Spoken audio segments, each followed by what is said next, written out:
ينبغي على الإنسان أن يصاحب الصالحين حتى لو لم يكن مصاحبا لهم دائما، بمجرد أنك تعرفهم، بينك وبينهم ولو علاقة يسيرة، مكالمة أو رسالة كل أسبوعين وثلاثة وشهر، فإنك تنتفع بهم يوم القيامة. سئل الحسن البصري رحمه الله تعالى عن قول الله جل وعلا: فما لنا من شافعين ولا صديق حميم. فقال الحسن البصري رحمه الله: هذا يكون في يوم القيامة إذا دخل أهل الجنة إلى الجنة ودخل أهل النار إلى النار، فإن رجلا من أهل الجنة يقول: يا ربي أين صاحبي فلان؟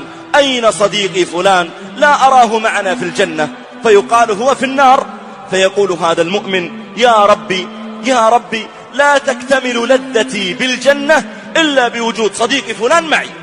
فيأمر الله تعالى بذلك الصديق فيخرج من النار إلى الجنة فيدخلها، فإذا دخلها يقول أهل النار: من شفع له؟ من أخرجه؟ عنده عمل صالح؟ فيقال: لا. أبوه شهيد؟ أخوه شهيد؟ لا. شفع له الأنبياء والمرسلون؟ لا. فمن شفع له؟ قالوا: شفع له صديقه الصالح. عندها يصيح أهل النار ويقولون: فما لنا من شافعين ولا صديق حميم.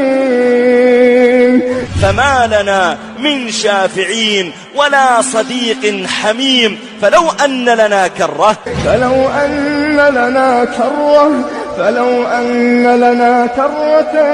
فنكون من المؤمنين.